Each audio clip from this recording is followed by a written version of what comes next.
Right, so the recording is on, and today's topic is about filter design. So this far we had the signals, we have the systems, then we have the system responses. Today we go and how do we actually get a amplitude and phase response uh, as we want on a system, which is called also a filter design. So, filter design, some fundamental things you have already heard of these in other courses, but anyways, as a review. So, generally, these filters are divided into different classes by the spectral response, and basically we have low pass filters, band pass filters, band stop filters, high pass filters, and if it's none of those, then we call it multi-band filter, meaning that it has several different bands, uh, band, several different pass bands and stop bands. Digital filters, in addition to that, are categorized into two types based on the impulse response. So we have finite impulse response filters, FIR filters, and we have the infinite impulse response filters, which are called the IIR filters. Okay, the filter parameters, how we characterize filters. This is an example of a low pass filter, which is characterized by the cutoff frequency. So cutoff frequency is actually sometimes it's defined by the -3 dB point, where this passband actually starts going down, attenuation increases, and at some point it actually the signal is attenuated to half the power, and that's -3 dB point.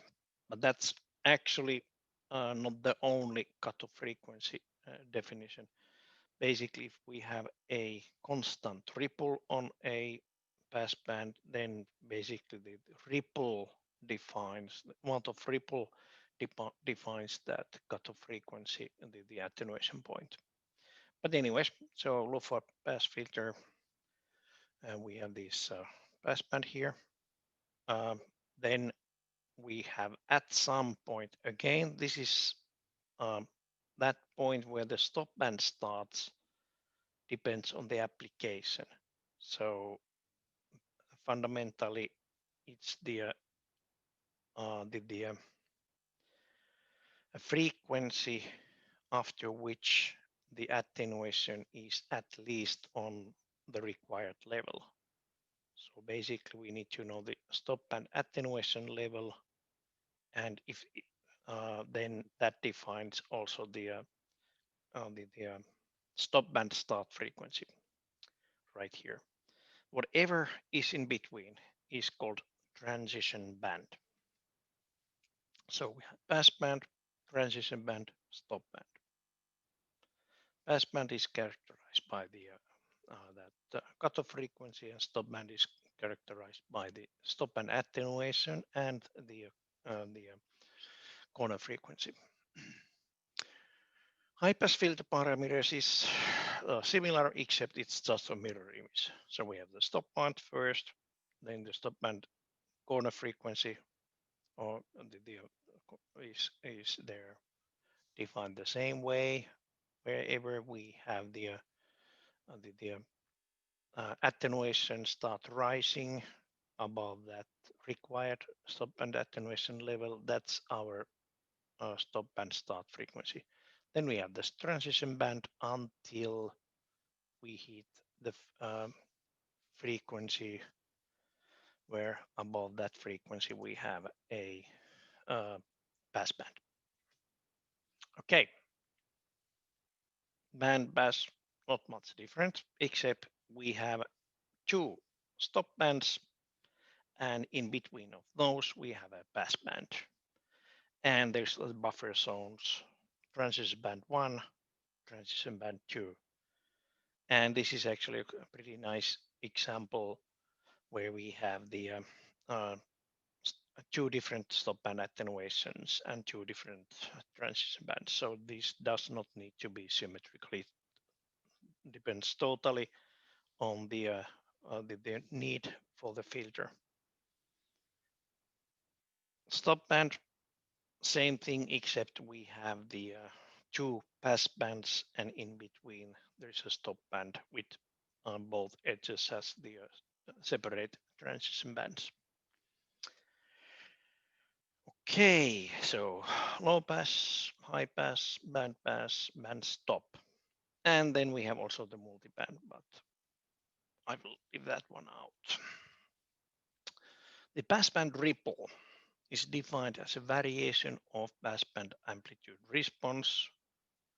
There are some the design methods that give you equal ripple on passband.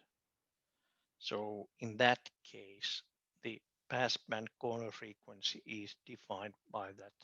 For example, 2 dB. If you have 2 dB ripple, then minus 2 dB actually gives the cutoff frequency. And then we have the transition band, stop band. Okay, so those were general stuff for filters overall. Just a reminder. Okay, then let's take a first look at the FIR filter design, since that gives, say, quite nice the point of view of how a filter could be designed. Although we are going to use the MATLAB, I also have a now remote version of the MATLAB on my computer, and basically we use a filter design tool where all of these nice design methods are hiding. But anyways, you need to know a little bit of where to use FIR and where to use IIR and which design method to use. Okay, why FIR? Two good reasons. First one, well, it's always stable. You cannot make FIR filter unstable. All these poles are at the origin, so it's hard to make division by 0. Linear phase response, okay, it's possible only with the FIR. So basically, if you make a impulse response which is symmetric, either positive or negative symmetry, then basically it is guaranteed to have linear phase response. And what kind of methods?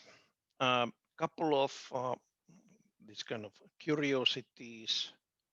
And then the third one, optimized design methods, is the way to go. But optimized design methods means that you need to have some sort of the tool to do it. You cannot do it with a pen and paper anymore. But anyways, so first method I mentioned here is the impulse response truncation, but this is only to start with. Or actually it's quite close to a matched filter where you measure the impulse response of a system and then use that one as the filter coefficient. So in matched filters, you would use the impulse response truncation method. But then we have the windowing method, which is basically already okay way to design filters, but it's not optimal. But it gives you quite nice idea of what is behind all these filter design programs in any ways. Okay, let's start with the impulse response truncation.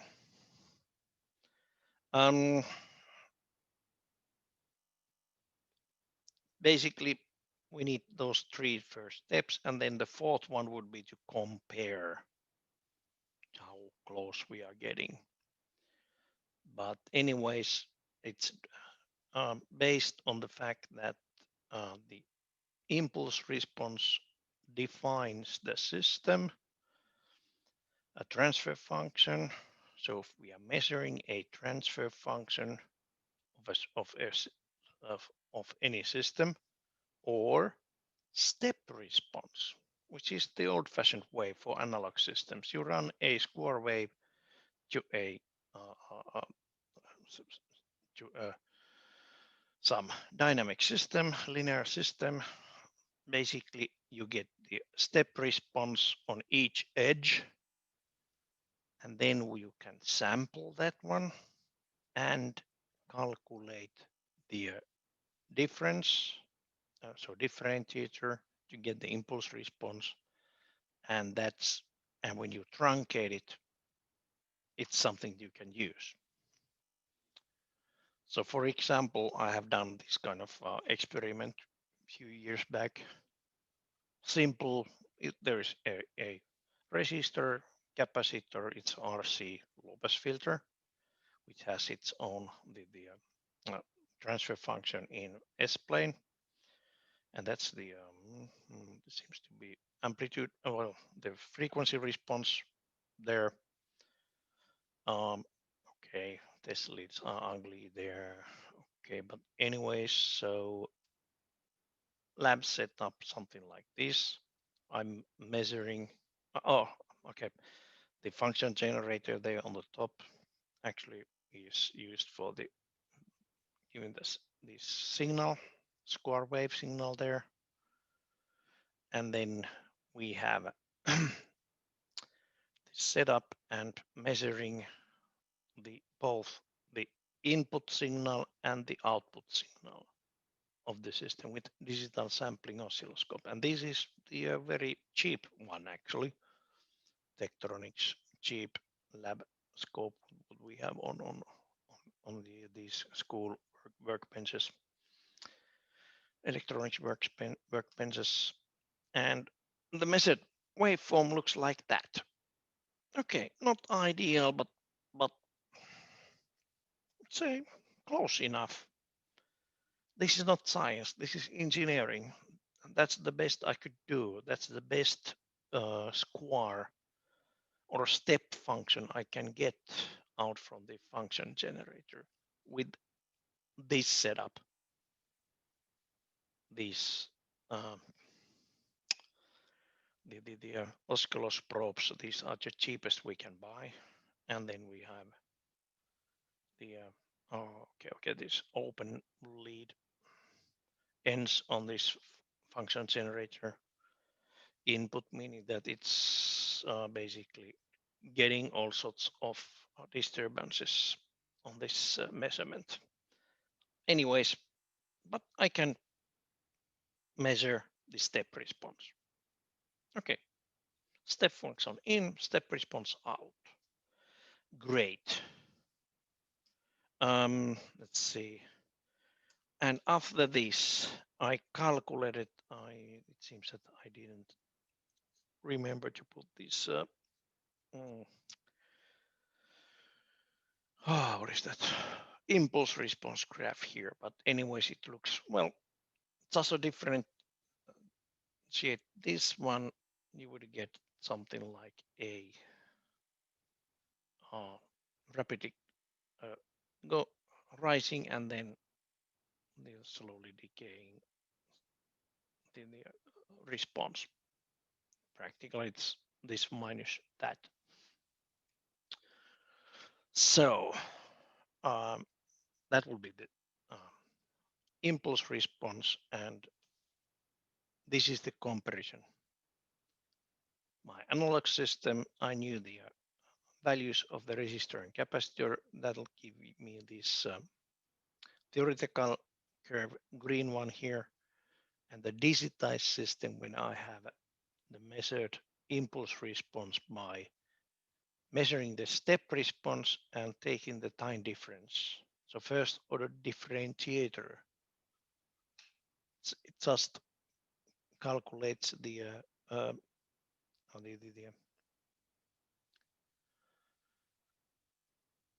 subtraction of two subsequent samples, which is the definition of step response. And truncation means that I took only that about, I think, 2000 samples. And then you calculate based on that when you can calculate the frequency response, which is that blue curve. And okay, not great. As you can see, the noise floor is quite high, but it's kind of expected, since if you take a look at this, you can see the noise on both the step function and the step response. In real life, you always have a noise picking up on these components. And this is to prove the point, not to make perfect system. Okay, but anyways, we got the, say, quite nicely up to, say, 20 kilohertz or so. The theoretical and the digitized version of the frequency responses are quite the same. Not exactly, but say, close approximation. Again, this is engineering, not scientific experiment. Proof of concept seems to work, say, rather well. With some better the measuring devices, you can actually use this method, especially on matched filter. It's still much better than trying to model the signal or for the impulse response. Okay. However, this truncation of impulse response is guaranteed to fail. This is theoretical versus another theoretical. So what happens when you're truncating? So this already have quite a lot of data points. So it's 50, down to the 50 dB. So I would guess I have taken something like 10,000, around 10,000 data points already on this. Let's see, no, 10,000 would be 40. So this is like about 100,000 data points calculated.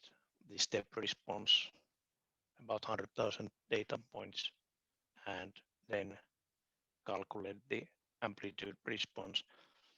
It actually has the aliasing effect because we are truncating an infinite impulse response. We are forcing it to be finite impulse response by trashing the end of the rest of the results. Okay, so this method always fails, but on the other hand, depending on your requirement, it might be still useful. Might. Anyways, it more or less proves that, okay, the impulse response and frequency response of a real system, they are kind of related. Okay, next, this is a real filter design method, windowing method. We start with an ideal low-pass filter with desired cutoff frequency for a continuous time system. So practically, we are making, I think, do I have the picture? Yes.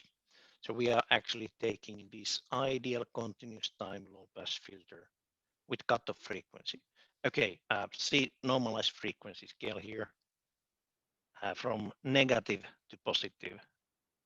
So this is a low-pass filter. It looks like bandpass, but anyways, it's on both sides of the zero on frequency axis, so it's actually symmetric. The box on both sides. Just reminding that in frequencies we also have the opposite phase to deal with. Okay, so we start with an ideal low-pass filter. Then, okay, you can actually use inverse, since this is the amplitude response.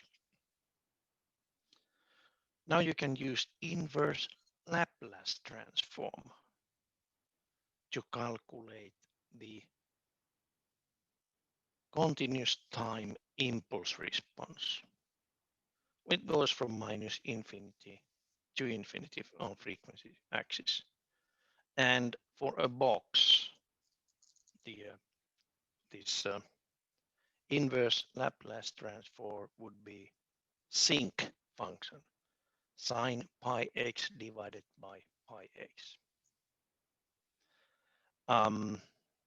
Okay, so it's kind of, you probably have seen the sinc function. But anyways, I have some pictures later.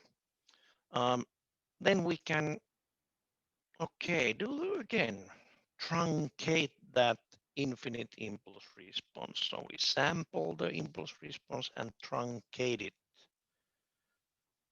And truncation actually here means windowing. We are taking it okay, I think it's here. Yeah. So what we are actually, that blue line there is the continuous time impulse response. Then we sample that continuous time impulse response on those red points, which mathematically means that we truncate it by multiplying that impulse response with a box function. Okay, so that was the third point. So taking the third step. So after we have taken the third step, actually this one, okay, I should have another picture here, but for some reason I haven't added it there. Then we can compare what is the amplitude response of this compared to original box. And actually it would look like the convolution of this box with convolution of sinc. Sinc and box are kind of nice pair, since the if you take this rectangular box, the inverse Laplace transform is a time-based sinc function, and when you take this, okay, what it is, the time-based box function, it corresponds to sinc function in frequency space. So practically, here we have the sinc and box. When you do the Z transform of these into frequency space to make the frequency response, you have a convolution of box with sinc. Okay, some mathematics around it. Because the multiplication in time space is same as convolution in frequency space. We have applied this one already. In case of FIR filters, actually where we multiply, sorry, the other one. The multiplication frequency space is convolution in time space. So now I'm talking about this. So multiplication in frequency space is same as multiplying the data amplitude, the data spectrum, input data spectrum with the amplitude response, which basically is the same as convolution in time space. So instead of moving, when you are calculating the filter responses, you don't need to, or time space responses, you don't need to move it to the frequency space to do the multiplication. But instead of that, you do convolution in time space. So on FIR, it's simply the impulse response convoluted with the data, input data. That is your output. The same way in if you have multiplication in time space, meaning this multiplication here, it's same as convolution in frequency space. Okay, so that one will end up, when we do the analysis, we can actually see that, okay, this Z transform, after Z transform and calculating the amplitude response, it has some, this truncation of the impulse response had some effect. Namely, it has this stop band attenuation, and the is not zero. The signal doesn't go to zero. There is a transition band here, and even the passband is not flat because of the truncation. So this one here, what it looks like actually. Okay, think of this, since we have the sink and box. In frequency space, we would have a box and sink. Convolute this, the blue with green. It ends up like that. Okay, it looks exactly like that. Okay, but anyways, with that sync function, we actually can control the minus 3 dB point of this amplitude response. So we got one filter property fixed. So low pass filter, there is basically 4 different properties. One is the passband, the ripple, corner frequency, stop band attenuation, stop band start frequency. This fixes the most important feature, which is the cutoff frequency. So we got it by basically taking okay, basically it's here, sampling h of that sampling rate will result h of n equals 2 times the cutoff frequency divided by sample rate times sync 2 times cutoff frequency times n divided by fs. A nice formula to use to calculate the sync, and then you just need to have a window.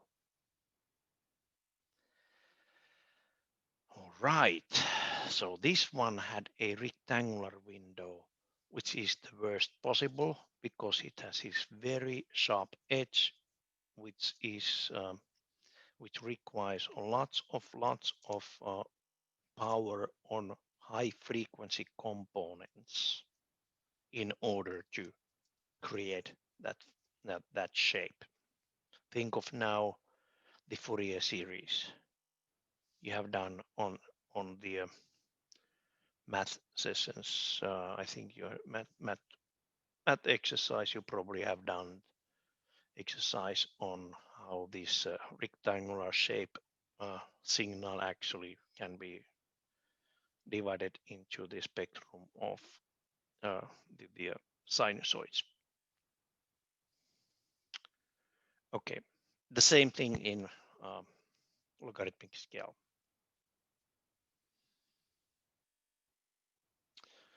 Okay, how to then help this stop band attenuation, which got this, say, quite mediocre, the attenuation level due to the window shape, these edges, sharp edges. Well, we can actually start smoothing the window shape so that it has less power on higher frequency components. And there are these classic shapes. So there's a Bartlett, which is very simple, even on a 8-bit microcontroller to calculate. You don't need any calculated cosines there. So basically, it's just a triangle up and down. And even that window shape is already giving better the properties to the this filter. You get better stop band attenuation. Then there are these windows like Hamming, Blackman. Actually, it's Blackman Harris. I think it's the official name. But anyways, they have the different amounts of stop band attenuation. My personal favorite, of course, is the Blackman window of these because it has the almost most stop band attenuation. This would be Blackman window would be enough, at least enough for most of the audio the applications. And this is the comparison. Box is the blue one. Then the blue green one is the Bartlett triangular. So this on the left, it's the time-based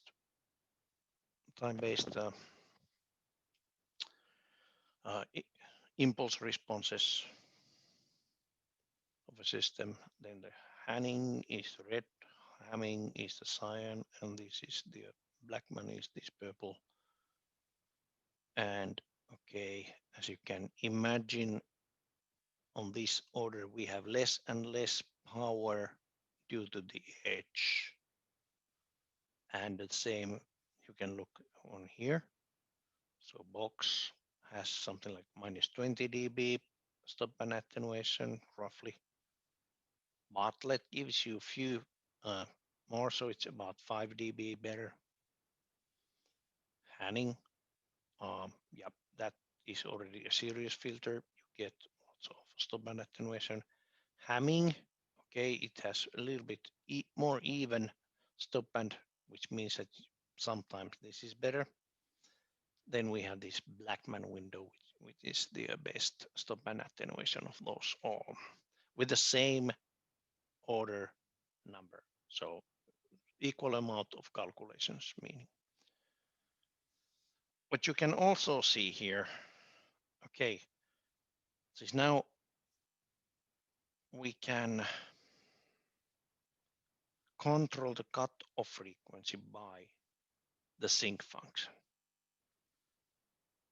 And then picking up the smooth window shape, we can control this stop band attenuation. But both of these actually have some features. So truncation, sync and truncation of impulse response actually means that you will end up having this stop band attenuation is not the infinite attenuation. When you are smoothing the window, then basically you are also widening the transition bandwidth.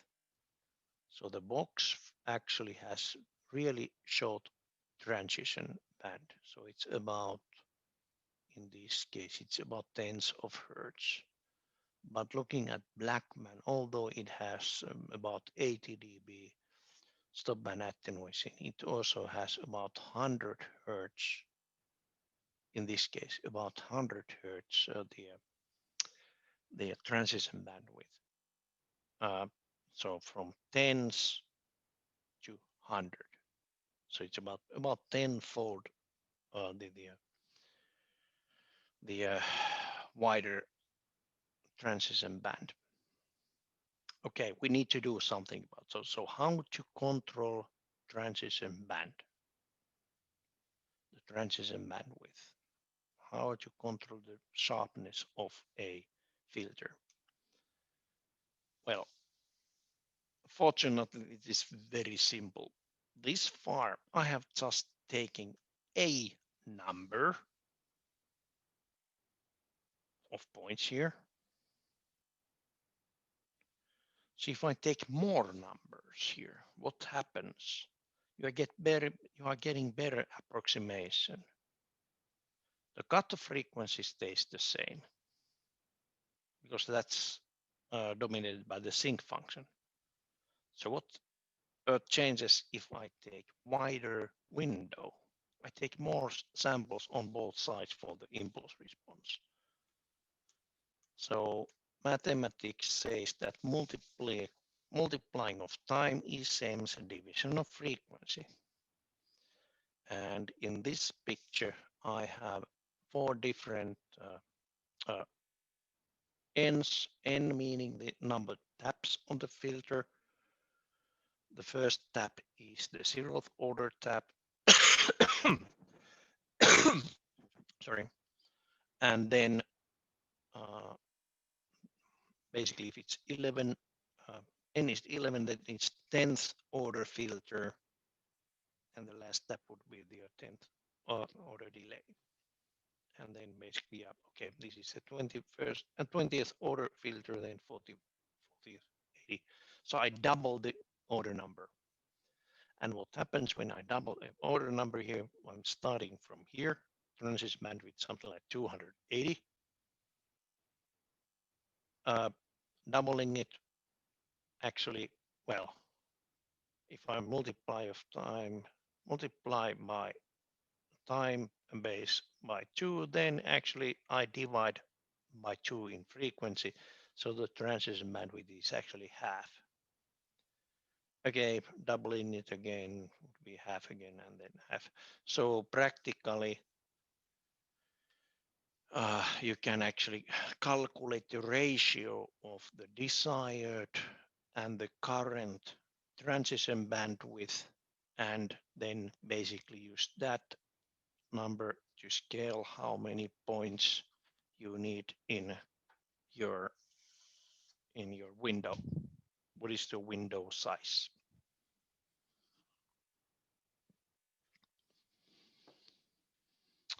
All right.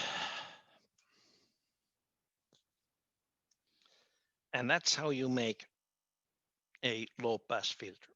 So you take the cutoff frequency and the sampling rate, use that ratio inside of the sync function, and then you take the correct window shape to get enough of stop band attenuation. And the third part is adjust its transition bandwidth by taking enough of points to your filter. Okay, and that's the low pass filter. Easy. Okay, how about if you want a bandpass filter instead? There we can actually apply modulation. Okay, what modulation actually does? AM modulation is a frequency shift. So if we have anything with spectrum is around that 0 frequency and make a AM modulation for that, it will actually move it to a new module around new modulation frequency. So in this case, we have the blue is the original bandpass, not bandpass, but low pass filter. And the green one is modulated without any scaling. So modulation frequency is the center frequency of this filter. bandpass filter, and then it has this the bandwidth of the low pass filter. So this F up actually is F mod plus FC. F low is the F mod minus FC. So if the bandwidth of the low pass filter is FC, then the bandwidth of the this bandpass filter would be 2 times the FC, and centered around the modulation frequency. Modulated, yeah, exactly. So that's my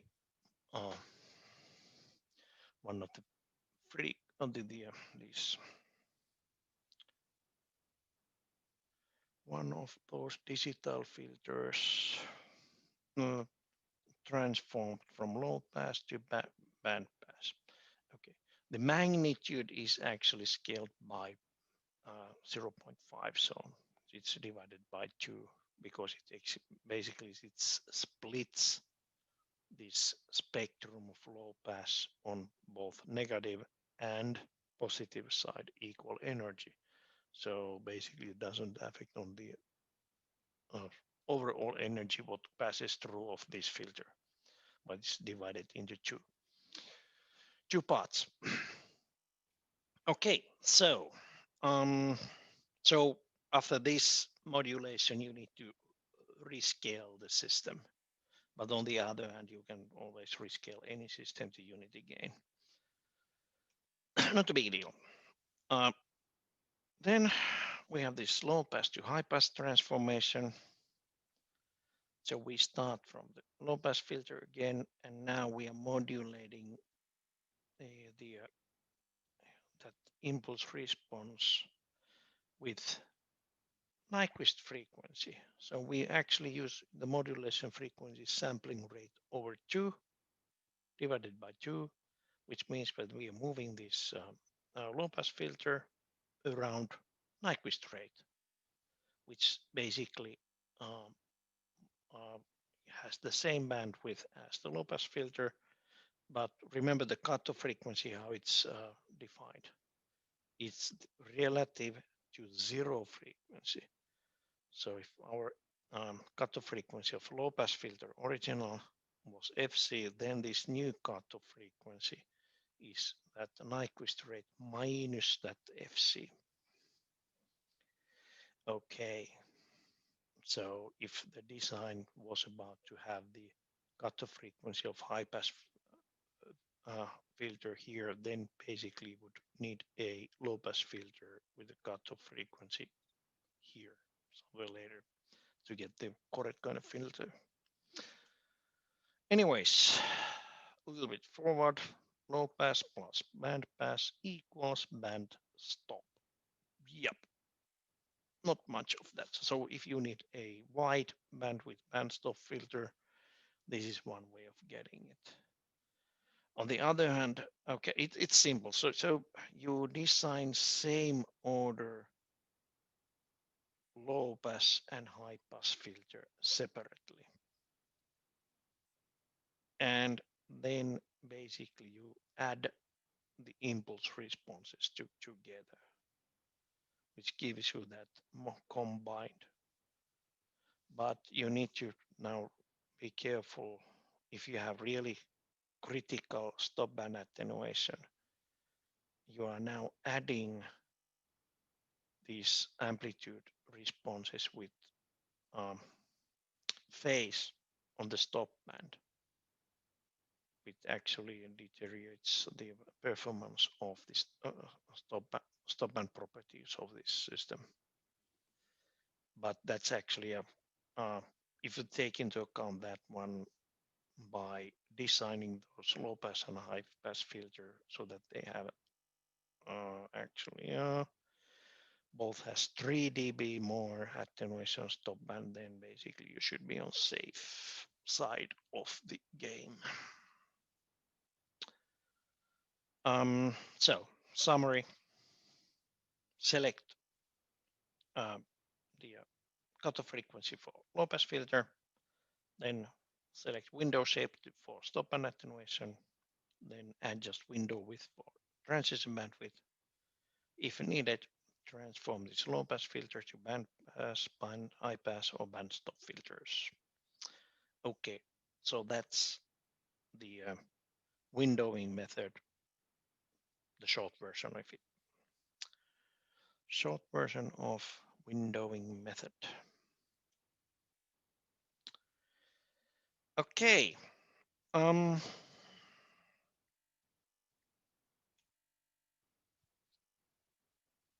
Then how about IIR filter design?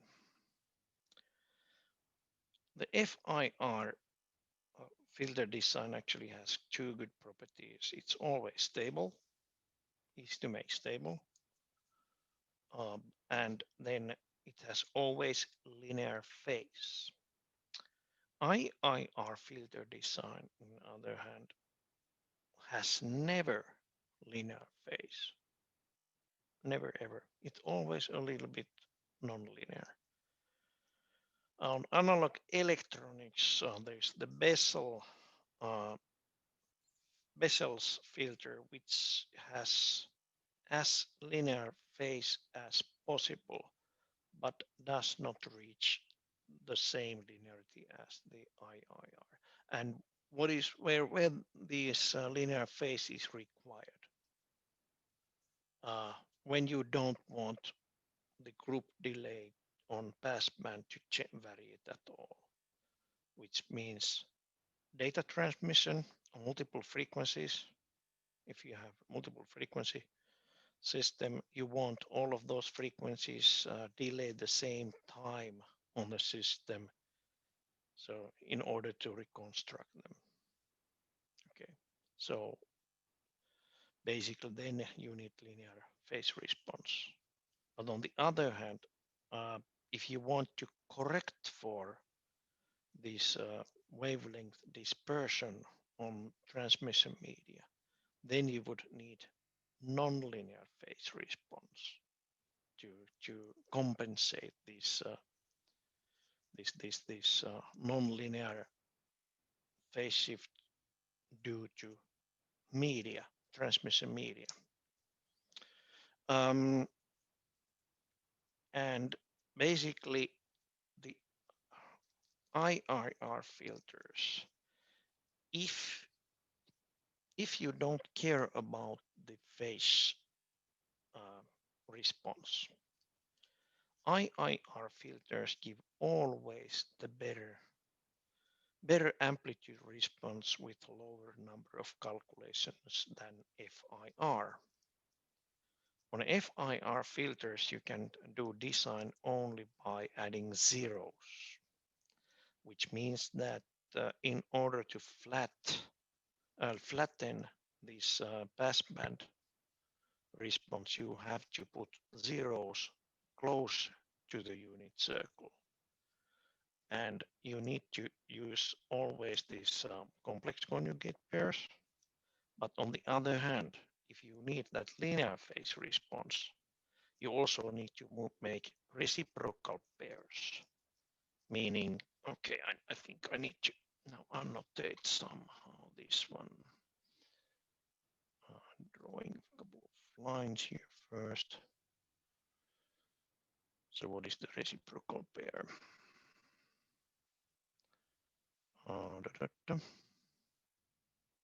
Draw a circle.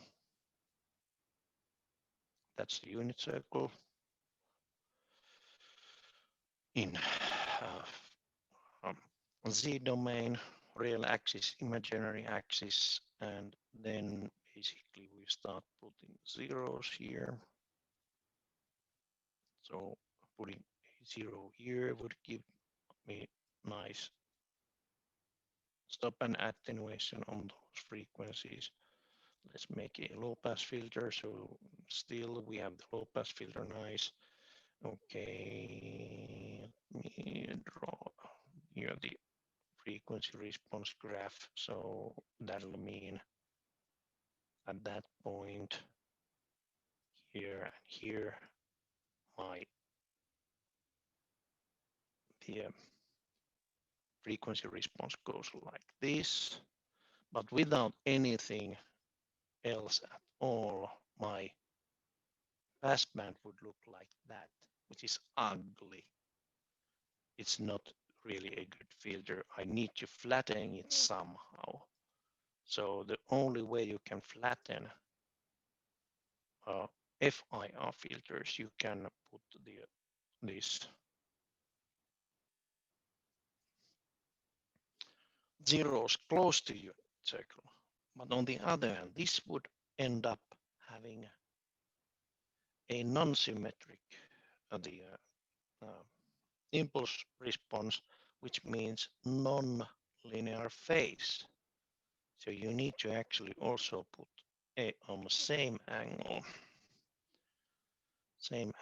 as that one, same angle as that one. You need to put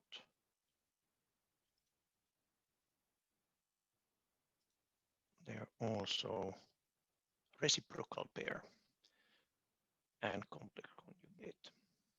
So reciprocal pair, actually, if this is R, then basically that radius is R, okay, R, then this radius here is 1 divided by R. Okay, that's the reciprocal pair. So doing that, you can actually flatten the passband. Okay. So nice tricks. Anyhow, so IIR filters, you can actually have better access to what is going to be the amplitude response. Just like last time, I think I showed you how to design a simple low-pass filter from scratch just by adding some zeros and poles on the Z-plane. Okay, but anyways, so better amplitude response with lower number of calculations and basically applications, audio filters, audio in general, equalizers, which is multi-band filter with a distinct balance, feedback reduction. Okay, 90s, when GSM was new, there was some these mobile phones. Mobile phone, the feedback was a big problem. Okay, not really big problem anymore since it was solved in 90s by Nokia engineers originally. So feedback reduction. Then we have this high Q factor filter center. So basically we have center frequency divided bandwidth. So narrow bandwidth filters, IIR filters are really good on that one. The caveat of the IIR filter design is that it has a complex design methods. On the other hand, there are plenty of good tools for it. For example, MATLAB is an excellent tool for designing the digital IIR filters. Okay, so some methods. This is mostly just for curiosity. You already know the analog filters like Butterworth, Chebyshev, Bessel filters, and of course elliptic. Elliptic is the pain in brain to get it work if it's analog filter, because you try to fix the zero of the transfer function at unit on units, but on imaginary axis of S-plane. Okay. But anyways, so basically analog filters, they have also digital correspondence by using the bilinear transformation, where we just simply replace S of h of s, the transfer function. We replace it by 2 divided by sampling rate times z minus 1 divided by z plus 1. So practically what this one does is some serious damage to the um, space, since it warps the frequency space beyond recognition.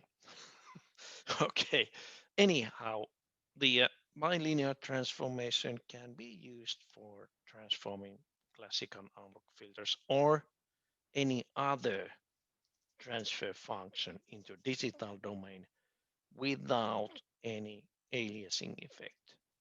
So that, for example, the truncation of impulse response method, and not the greatest way of doing digital digital corresponding circuit for example, RC low-pass filter. The bilinear transformation does it without this aliasing, although it has its own behaviors, which are well, you have to make the you have to choose practically. Do you want warped frequency space or linear phase with aliasing? Another IIR filter design method is called parametric modeling. We actually start with the differential equation of an analog system and replace time derivative with a approximation. So that's a digital approximation of the first time derivative, x of n minus x of n minus 1 divided by ts. Okay, frequency space there remains linear, but aliasing distorts the performance. So it's kind of sampling of a system. So we are not sampling the impulse response, but we are sampling the system itself. But anyways, that's one way of transforming a real life system into digital domain. The first, or actually not the first, but in 90s, I don't know now what is the situation, but at least on 90s and early year 2000, the weather models were actually digitized like that, starting with the differential equation, so-called Bernoulli equations of moist air. So those big number of differential equations were then basically transferred into digital domain, having this just the replace time derivative, and with high enough sampling rate, so to speak, you get good enough results. Okay, IIR filter design.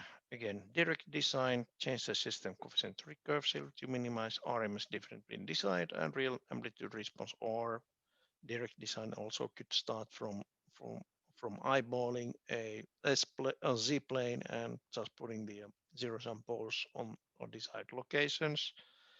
Okay, but anyways, only one small step to take to get so-called optimized methods, which is the way to go again.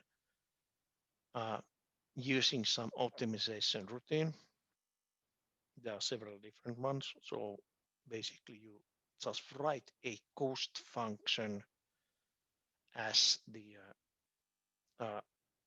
desired, the difference between the real measured amplitude response or modeled amplitude response and the desired amplitude response. And then let the optimization routine to give you the calculate directly the parameters. Okay, constraint parameters. So those four different methods, and they are more than that. They're usually named after a person, but they actually drop into one of those categories. All I'm claiming that all these say good methods are falling into optimized methods category.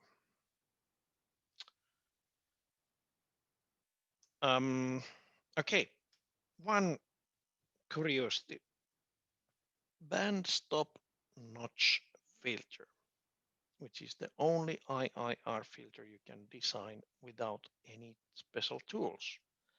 Pen and paper will do. And actually, this is something that is used quite often. So let's think of a situation when you have single frequency components, for example, line humming 100 hertz coming from a bad design of a power supply, or you have some other frequency coming from very cheap Chinese the power supply or something like that. A single frequency actually shows up in your measured data. How to get rid of that one single frequency component? Well, you can put a 0 at the unit circle. That will do the trick. Let's see, do I have the... No, I don't. I need to do some drawing again. So frequency response graph. This frequency was the one I want to get rid of. If you put a 0 at the unit circle, done. But you already know what happens to the rest of that one. So basically, it also somewhat destroys the rest of the signal. So the amplitude response would look like something like that. So the problem is that it filters also the data. How about if this is this frequency happens at the middle of very important band so information band is actually at the middle of information band. So practically what you can do is you can add this pole. Oops. Pole at the same angle, which means that you are increasing the amplitude around this on the same amplitude, although this one remains the 0, but you are actually flattening the rest of this amplitude response. Great. I'm not talking about the phase response at all, though that'll be just ugly. But anyways, so I have somewhat flat amplitude response anywhere else except on that notch. But okay, how do I get control of the bandwidth? It would be nice to have the bandwidth control. Well, if you are measuring the amplitude response on this point, which is at the same distance A as this pole is from the unit circle. So those two distances are the same. Let me mess it up a little bit more. Then roughly the distance from this point to pole is about square root of 2. So at that point, h of E j omega equals A divided by, so distance to 0 is a, and divided by square root of 2 times a. And then basically the distance to this 0 and distance to this pole are about the same. So this is basically it equals to roughly, not exactly, but close enough. Engineering science is not exact science. It's made for purpose. If it works, then it works. So that point has amplitude response of 1 over square root of 2. Sounds like minus 3 dB point. Same thing here, actually. That point here at the distance of a from 0 has the same distance to the pole, which means that this is the full width of this filter is 2 times a. Ha! Great. So we can filter out that one disturbing frequency at omega disturbance, which is that 2 pi times frequency divided by sampling rate. Then we can actually calculate this, what is the corresponding distance a, which is also, all right, let's take a straight line.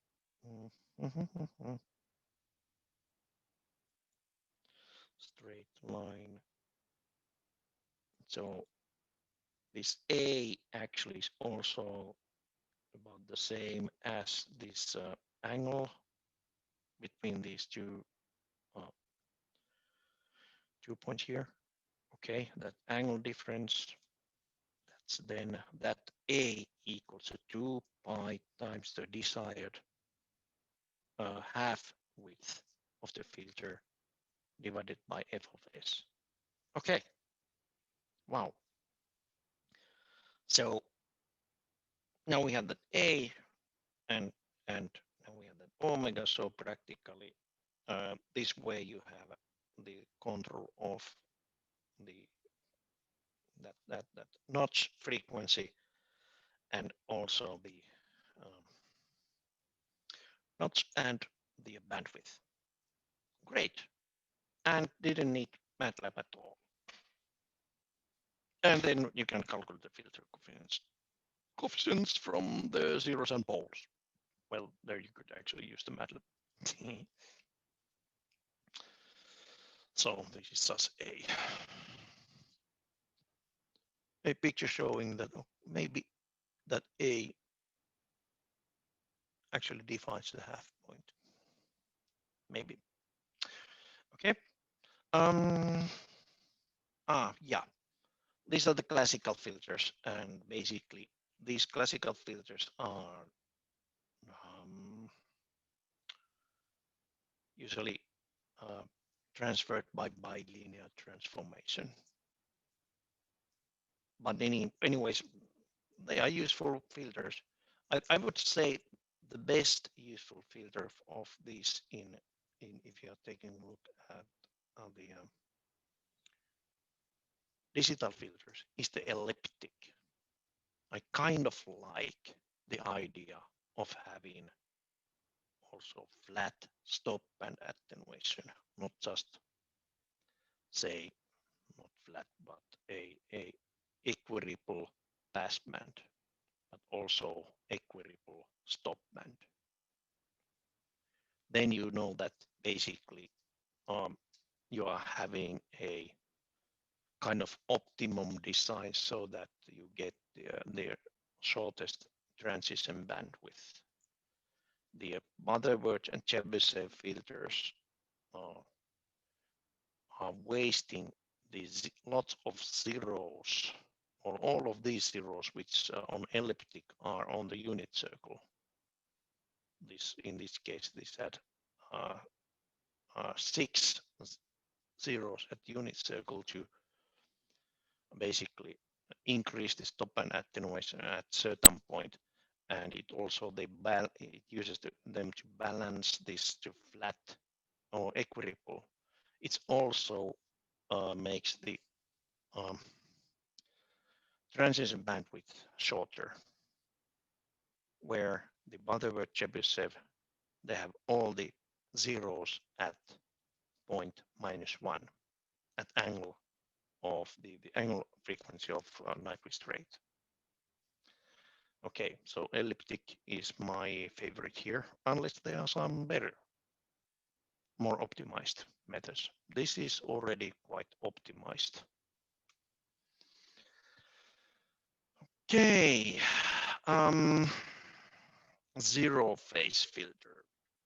So zero phase filter is not a design method, but it's a implementation method. So if we take input signal to assist any system, linear or nonlinear phase response, then we time reverse that one by, well, this is simply taking the index and replacing it by negative index. So we are just twisting the time here and reversing the time and filtering the same signal or this signal through the same system again. This operation reverses all phase the shift what the system may have had. So if we have positive time shift of 10 after this system, then basically this time after time reverse, it would actually have the -10 compared to this signal, meaning 0 phase shift. And then of course we need to change the time back to the normal. So after that operation, any system have a 0 phase shift.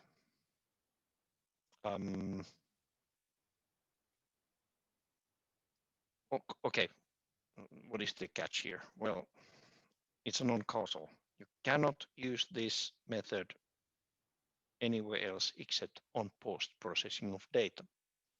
Only if you are post-processing, meaning you have a recording, then you can try that trick if the phase response is important property. So if it's required to have a 0 phase or linear phase, and you really want to use these IIR systems.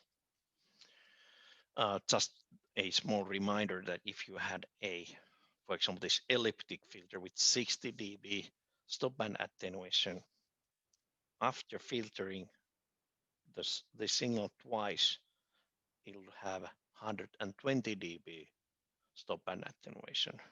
So you need to take into account that one on the design, so you don't put all the attenuation on just a single stage of filtering.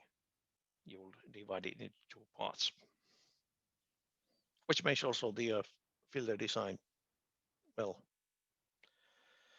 you will get lower order filters too. Okay. Then I have the median filter, which is actually a nonlinear filter. It's similar to running average, but instead of mean value of the subsequent values, you calculate the median of subsequent samples. Median is the center value of order table. So if you have, for example, this 5 value on the vector So medium of 5 subsequent samples. The values are 1, 5, 2, 4, 9. When you order that one in from smaller to larger, then it has 1, 2, 4, 5, 9. What is the median value? That's the middle value of the order table, in this case 4. So median filter, you just take the subsequent samples and calculate the median. Great. Okay, it's a very nonlinear operation. There is no inverse operation when you do a median filter that kind of corrupts the data. Okay, the funny thing is that you actually use the median filter if the data is already corrupted by singular peaks. Think of a data points. I'll make a single, let's see, draw something like, this is the just data, simple data on on time space, and let's see, data goes something like that. Oops, you have some A data. Oh, okay, time reverse. At some point you have spurious peaks. One goes here, another goes here, then we have this kind of, oops. Once in a while you have a peak, single bad data on your recording. So what you can do, you can take for example median of those values and replace the data from that. So practically what happens to that peak, it disappears. And the data mostly follows your original data as long as it's, for example, if it's a rising signal or signal that goes rising or falling signal. For example, here, the median would be exactly the same as the data itself at that point. Same here. The problem it has, the median filter has some problems on places like here where you have, say, signal is changing up and down. Then you will get a little bit spurious values out of that one since you are reordering the signals. And you may actually lose some important features from the signal what you're looking for. But on the other hand, if you have this kind of peaks, those peaks would disappear totally. Whereas if you use a linear filter, you would have some of that part is still remaining. That's a wide spectrum noise. Single peak has, if you make this Fourier transform, it actually ends up in this really wide side lobes, meaning that you cannot get totally rid of that kind of spurious peaks.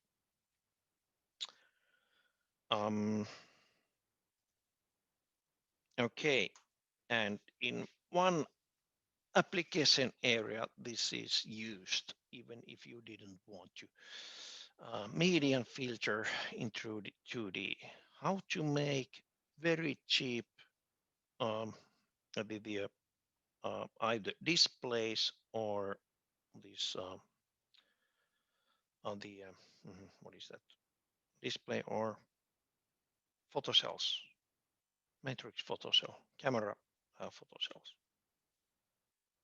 camera sensors, imaging sensors. Yeah, okay.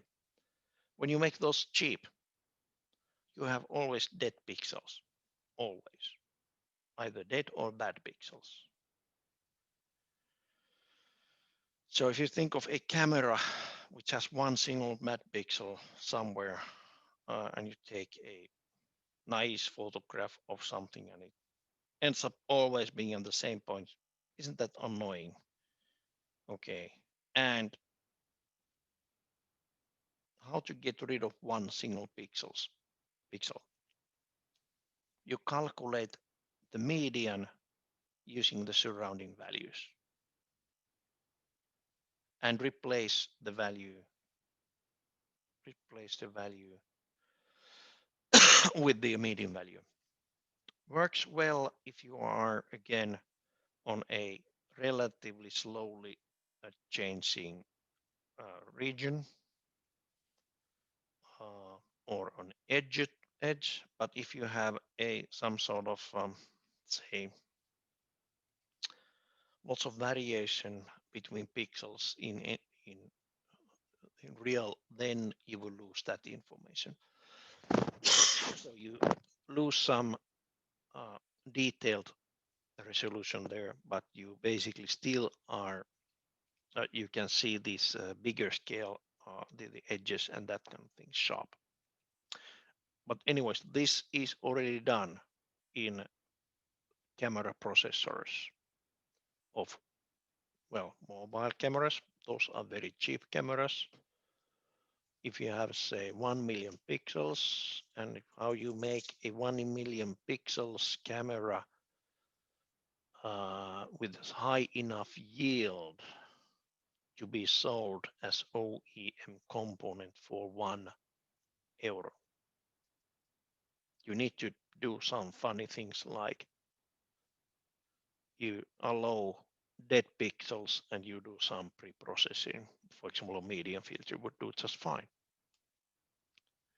Okay, I also talked about match filter. So fundamentally what it does, it measures the output pulse, use it as the impulse response, time reversed impulse response, and then basically if you then measure the filter the reflected signal using the same signal, basically what you do is you are passing the signal feature through the filter without attenuation, while anything else have attenuation, meaning that you are basically matching the output or the input to the system to the output of the system, and you can then have very faint signals. You can you can optimally filter very faint signals, and this is used in radar technology especially. So how to calculate or how to measure signals and recognize signals on radar when your target is on weather radars is usually, say, tens of kilometers away, the refraction index change of the atmosphere. Okay, you need match filter technology on the digital receiver. Okay, great. So that was the theory part of filter design. So we have different filters like low pass, high pass, bandpass, bandstop, multiband. Then we also may have passband ripple. We also have the stop band, sometimes it's called ripple. FIR has linear phase response. How to do those filters? Well, one method is the windowing method.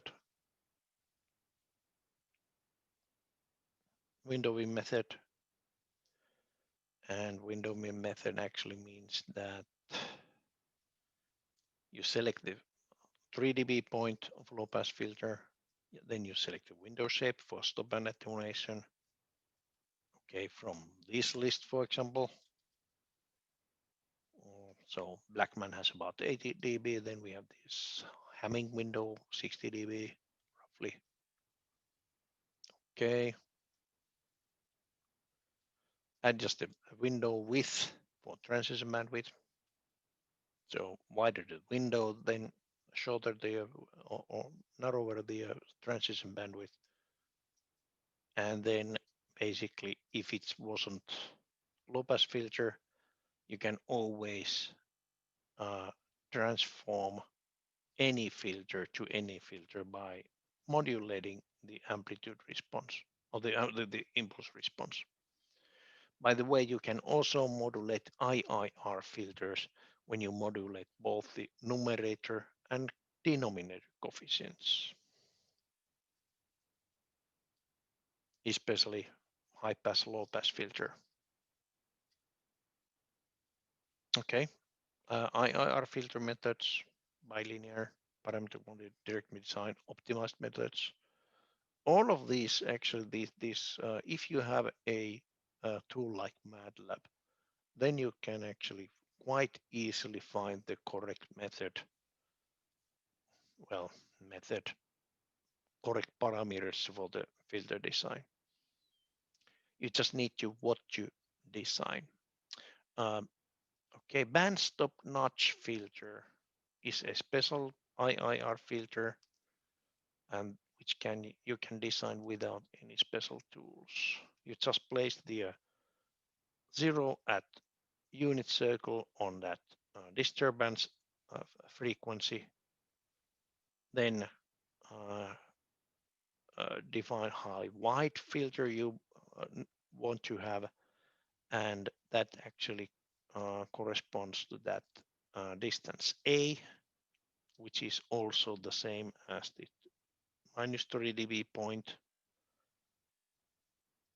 So, and then you use the same distance to place the pole at the same angle. Okay. Those will go. And then just curiosity, like zero phase filter, if you want to have a the zero phase shift, that can be done by time reversing.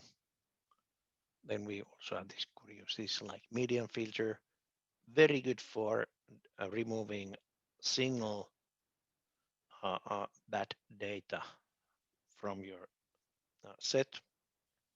On the other hand, it also changes the order of the measurements. So if you have rapidly changing